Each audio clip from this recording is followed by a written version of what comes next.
with one injured person. He's shot. A deadly school shooting in South Florida. All of a sudden we hear, run as fast as you can, and we hear a gunshot. Panicked students run for safety. I heard 5 pops, and I was like, that's not a drill. The wounded are rushed to hospitals. We were just praying and crying. I don't know how we're alive. Frantic parents race to the school. You think of it as the safest school. It's just eye-opening. And a suspect is taken into custody. We're going to do whatever we can to pull through this, and we will. This is the CBS Evening News with Jeff Glor. And this is our Western edition. Good evening. It began as an ordinary school day, and it was almost over when gunfire erupted this afternoon. This deadly mass shooting happened in Parkland, Florida, about 20 miles northwest of Fort Lauderdale at Marjorie Stoneman Douglas High School, attended by about 3,000 students. A suspect was taken into custody about a mile from the scene. We're going to have much more on him in just a moment. We do have extensive coverage tonight, beginning with Manuel Bojorquez in Parkland. We do caution you some of the video you're about to see is graphic. Manny? That's right, Jeff, and a law enforcement source tells CBS News the gunman appears to have pulled the school's fire alarm to create chaos and then began firing. Those who could ran, hiding in classrooms, even closets, while the shooting continued. Just as the school day was ending, the shooting started. This cell phone video captured the gunfire and the screams of the high school students trapped inside their classrooms. I'm coming out to the east side with the casualty and ambulance standing by, critical casualty. The sight of what's become an all too familiar panic of students fleeing hands raised in single file, only matched by the images of armed tactical police racing into the building looking for the gunman. From the air, emergency crews could be seen tending to the wounded, dressing their wounds. We're coming out with one injured person. He's shot. Broward County Sheriff Scott Israel. We've had approximately 14 people transported to area hospitals with varying degrees of injuries. The description of the subject is going to be a white male, last seen wearing a burgundy shirt. The sheriff says the alleged gunman was captured off campus. He was seen surrounded by police, being placed into custody. There's the guy being put in the back of the car. He was taken into custody, I believe, about an hour after he left Stoneman Douglas, after he committed this horrific homicidal, detestable act.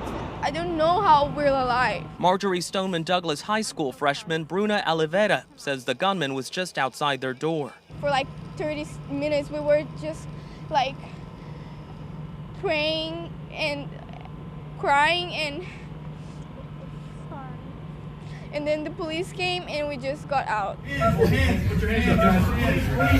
When the lockdown was over, distraught parents raced to the scene. Even more emotional teenagers relieved to be outside. School Superintendent Robert Runcie. It's a horrific situation. It's just a horrible day for us. Late tonight, the school district announced it would be canceling all classes and school activities for the rest of the week. Some students are still being reunited with their parents even hours after the shooting because of the painstaking task of evacuating the high school and interviewing all witnesses while at the same time ensuring that no one else here poses a threat. Jeff? And so, right, Manny, so they have to get all the students, or they're trying to get all the students as much as they can into one place and then take them to a hotel and reunite them with the parents. That's exactly right. There was also a Walmart nearby where a lot of students ran to after the shooting, so reunifications with parents happening there right now. And another mother came up to me not too long ago asking how she could get a hold of the FBI because they were still interviewing her son, and she, of course, wanted to see him. All right, Manuel Bojorquez at the scene of this shooting today in Parkland, Florida. A short time ago here, we did speak by phone with a student by the name of Nick Heyman. He's a senior at the school, and he says he knows the suspect. Nick, I know you're still trying to process all this, but how are you doing tonight? I'm still in shock over everything, like how it happens in my city at my school. Nick, tell me what you saw this afternoon. 5 minutes before the bell rang, like, I was leaving class because of the fire drill, and I was walking, and then, like, I see students running past me saying to run, like, don't stop, this isn't a drill, like, just run. And, like, so I started running, and then I heard, like, the gunshots, like, shots were, like, fired all around, and so, like, I just started running, and I ran home. Did he go by Nicholas or Nick Cruz? He went by Nick Cruz. And tell me about him. He was like, I've known him since like 6th grade. He was always like a juvenile. Like there was a scenario when in 8th grade, he like took a rock and threw it through like a classroom window for like no reason. He was like, it was always like that like kid that like he didn't really have a lot of friends, but like if in middle school like he was the type of kid that if students would ask him to like do something funny, he would try being the cool kid in school. He would always have problems with every single one of his teachers. Every single teacher he's ever had, there was a problem. Nick, thanks again. Our thoughts with you and the other students that you're with. Thanks again. Thank you. All right, after the shooting, the President and First Lady posted on Twitter this afternoon. The President wrote, "My prayers and condolences to the families of the victims of the terrible Florida shooting. No child, teacher, or anyone else should ever feel unsafe in an American school." And the First Lady, who spent part of the day with young hospital patients in Maryland, wrote, quote, "My heart is heavy over the school shooting in Florida, keeping all affected in my thoughts and prayers." Our Justice correspondent Jeff Pegues is in Washington. He's been working his sources and has the latest on this investigation tonight. Jeff? Jeff, investigators are still digging into the suspect's background, but here's what we know right now. Federal law enforcement sources have confirmed that the shooter is 19-year-old Nicholas Cruz. He is a former student of Douglas High School. Current students say that Cruz was expelled sometime last year. As school was letting out today, law enforcement sources say that the suspect pulled a school fire alarm, and shortly after that, witnesses say that they started to hear gunshots. Somehow, the suspect managed to elude police at the school, but he was picked up later in nearby Coral Springs, Florida. He was handcuffed and at first loaded into this police cruiser, but then taken out and put on a stretcher before being transported to a hospital. Investigators believe he carried out the school shooting alone, but authorities will examine his social media and any electronic devices for clues. Some students said that he posted pictures of guns on his Instagram account. And Jeff, a couple of other things. The suspect was heavily armed. The sheriff just saying that he had countless magazines and was armed with an AR-15 style rifle. That is what he used in that attack. Jeff? The student we had spoken to, Jeff, Nick Heyman, had talked about some of the pictures that the suspect had put up on Instagram as well in the past. All right, Jeff Pegues, thank you very much. Earlier today, the man in charge of the 6th largest school district in the country, Broward County Superintendent Robert Runcie, was at another school presenting a new car to a Teacher of the Year. Shortly after posting photos of that celebration online, he was racing to the scene of the tragedy. So I literally have come from giving the Teacher of the Year a car and celebrating our teachers in our district to where I am right now. It's a day that you pray every day. I get up that we will never have to see. It is in front of us, and I ask the community for your prayers, your support for these children and their families.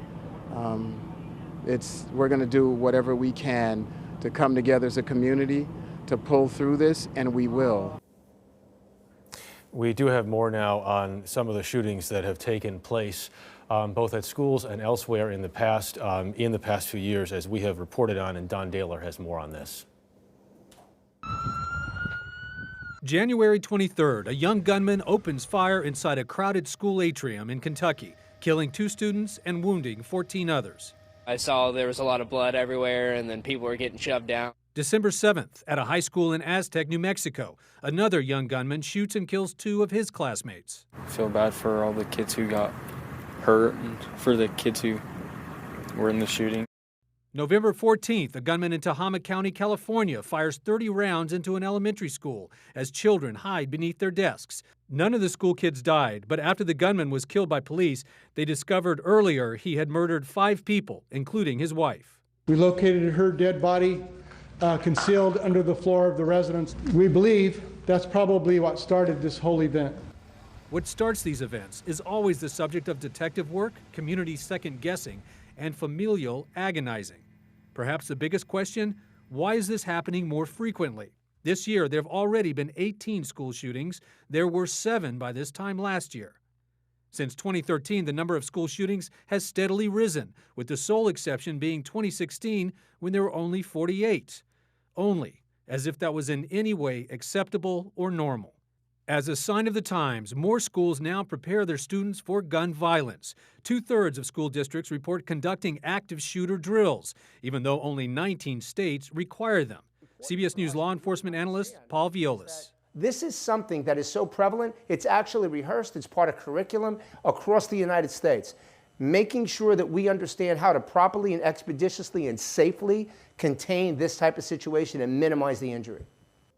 Researchers say school shootings are happening at a rate of 1 a week. Some are accidental or suicide, where the only victim was the shooter. Jeff. All right, Don Daler, thank you very much. We're going to continue to watch what's happening in Parkland, Florida, both on the scene with Manuel Bojorquez and in D.C., monitoring the investigation with Jeff Pegues. More on the shooting later in the broadcast. Up next, though, here on the CBS Evening News, President Trump weighs in on domestic violence.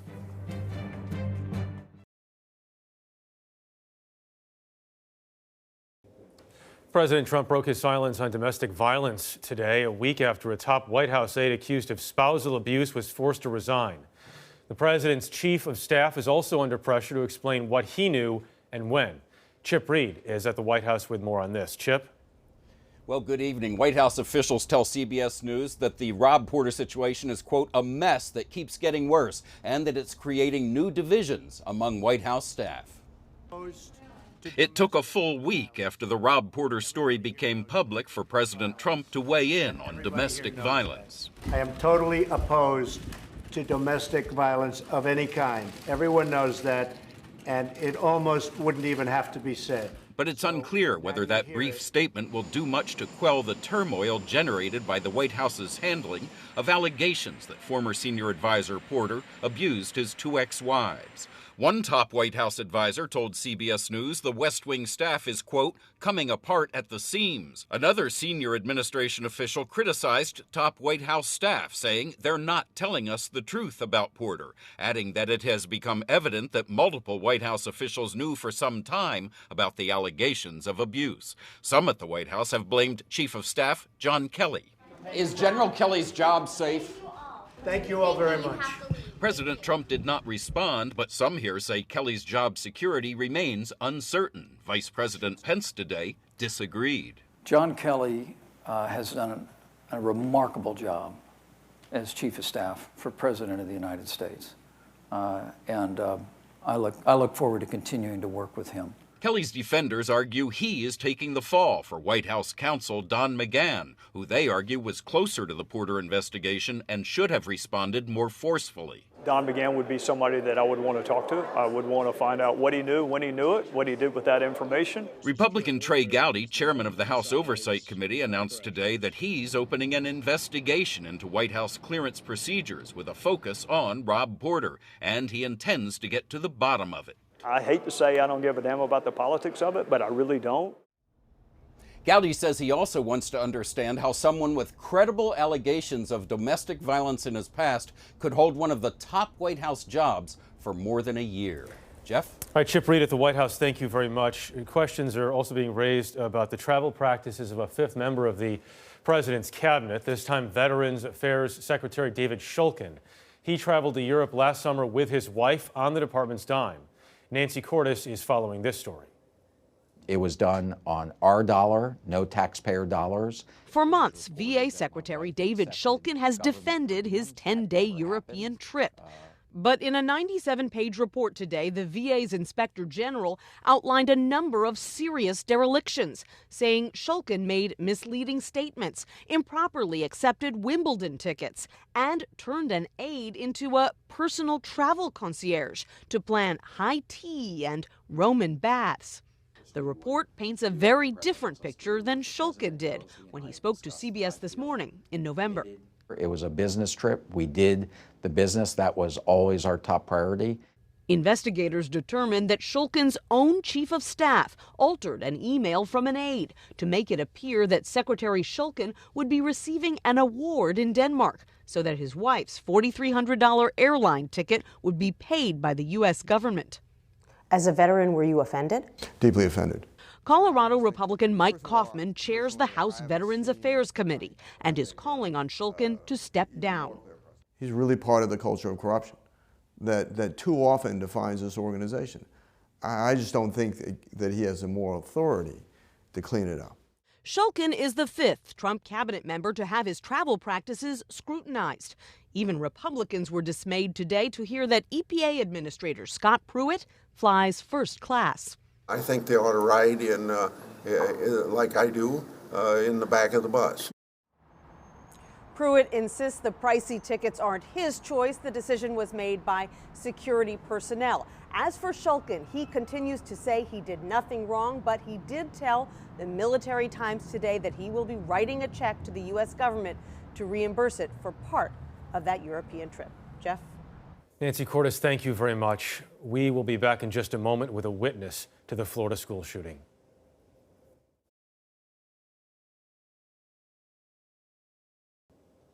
More now on the school shooting in Florida, where police say at least 17 are dead after a shooting in Parkland, Florida this afternoon. We're joined by Arib Siddiqui, a senior at the school who saw a part of this attack. Arib, tell us what you saw and what you did. Well, today we already had one fire drill, so we didn't think much of the second one, but the second one was when the fire, the shooting was happening. So while we were walking outside, we didn't hear any gunshots, we just heard the fire alarm, and then we heard pop, pop, and that's when I realized, this is serious, we gotta get out of here. My mood completely changed. I started running, from one side of the school to the other, and I met up with my best friend, Hector, and we just started running through the bushes towards West Glades. We ran through West Glades, across the street, and while we crossed the street, we didn't see anybody. We didn't see any cop cars on the road except for maybe one and then an ambulance. So we're like, oh wow, that's crazy. Maybe it's still a drill. And then we were running through the bushes to get around to maybe Pine Island, which is right down the road. And when we got out the bushes, the whole streets were just flooded with cars and cop cars and helicopters were in the air, and that's when we knew it was serious. And we started getting messages are you okay? And we're like, wow, did something crazy definitely happened? And we started getting messages our friends have been shot, all this stuff, and it's a lot to take in right now, And so, Reed, this happened quickly. This happened right around the time of dismissal. Yeah, around probably 2:30, 2:20. We get out at 2:40. When an alarm was pulled. Can you say that again? And when an alarm was pulled. Yeah. Yeah. All right. Arib Siddiqui, we're very happy to hear that you are safe and your friends are safe. We appreciate your time tonight. Thank you. We're back with more in just a moment.